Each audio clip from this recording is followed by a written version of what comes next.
dan papan, pakaian, rumah, makanan. Nah, pelajaran ini anak-anak masih dapat nggak di sekolah? 3 kebutuhan primer, atau ada tambahan lagi? Cuma 3 ya? Saya tambah 1 lagi. Kebutuhan manusia primer sekarang sandang, pangan, papan, pulsa. Ya. Tanpa pulsa matilah Anda. Ya kan? Setiap saat butuh pulsa. Kalau kehabisan pulsa bingung ya, nggak bisa update status, baca WA, lihat YouTube, macam-macam. Bener nggak? Ya, 4 ya jadinya ya. Itu menurut pelajaran dari saya. Ya. Kalau salah ya salahkan saja. Saya tambah 1 lagi, kebutuhan dasar. Kebutuhan dasar sebagai orang Katolik. Nah, tambahan lagi 1 lagi. Selain sandang, pangan, papan, pulsa, 1 lagi adalah percaya. Nah, itu ajaran saya juga. Percaya sebagai kebutuhan utama orang Katolik. Nah, percaya. Nah, saudara-saudari terkasih, dalam hal percaya ini, kemudian saya ingin membagi renungan bahwasanya kalau kita datang kepada Tuhan, ya, kalau datang kepada Tuhan, katakanlah kita minta kepada Tuhan, berdoa kepada Tuhan, yang kita minta itu hal-hal yang jasmani.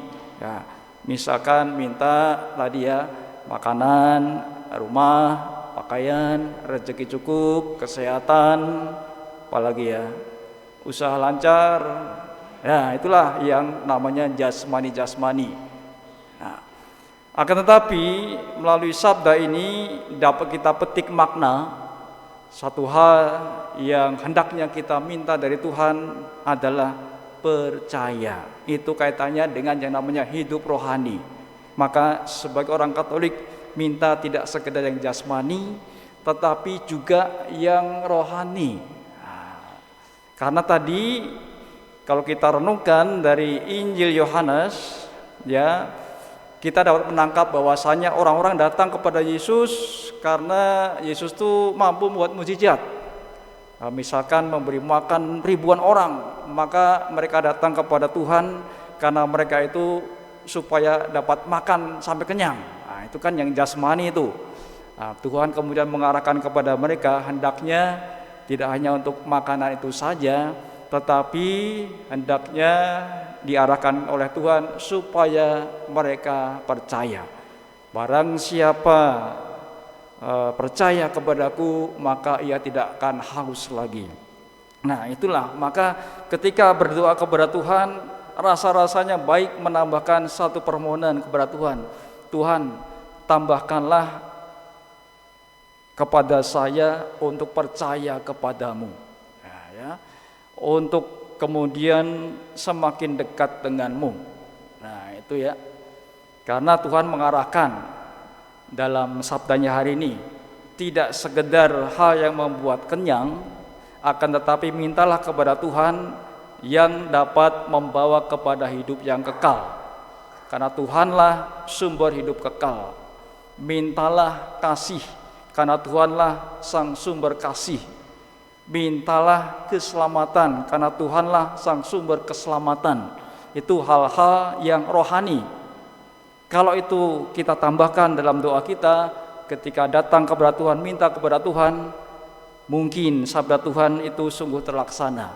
Barang siapa yang datang kepadaku tidak akan lapar lagi, dan barang siapa yang percaya kepadaku tidak akan haus lagi. Coba nanti dibuktikan. Itu kaitannya dengan hal-hal rohani. Nah, itulah yang rupanya perlu kita upayakan. Berusaha minta Tuhan, tambahkanlah supaya saya dapat mampu percaya terus kepadamu, terus beriman kepadamu. Karena kita diarahkan melalui Injil Yohanes tadi supaya percaya. Nah, itu ya, tidak sekedar minta yang jasmani saja, makanan, minuman, rezeki, hal semacam itu, tetapi yang rohani Tuhan kehendaki itulah supaya kita percaya kepadanya.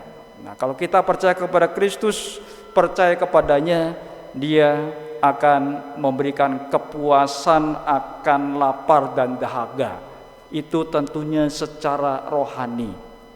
Cobalah itu kita upayakan dalam hidup sehari-hari, dan kita juga terus dapat berusaha minta kepada Allah, minta kepada Roh Kudus supaya kita bertumbuh dalam iman, supaya kita terus bertambah dalam kepercayaan kepada Tuhan.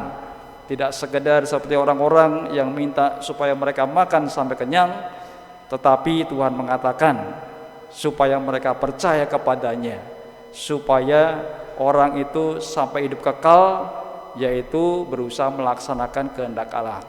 Nah, itulah saudari-saudara sekalian yang dapat kita renungkan melalui sabda hari ini, dan semoga dengan sabda Tuhan ini kita juga diingatkan oleh Tuhan sendiri ketika kita datang kepadanya. Kita mohon supaya Tuhan menambahkan kepercayaan kita kepadanya, supaya Tuhan menambahkan iman kita kepada Tuhan, sehingga Tuhan akan memberikan kepuasan secara batin, secara rohani. Moga-moga kalau secara batin, secara rohani kita dekat dengan Tuhan, yang lain-lain juga akan ditambahkan oleh Tuhan. Moga-moga ya itu. Dan marilah sekarang kita mohon semoga Roh Kudus juga senantiasa menyertai hidup kita, memampukan kita untuk terus percaya kepada Allah, kepada Bapa, Putra, dan Roh Kudus. Saudari-saudara, mari sekarang kita meneguhkan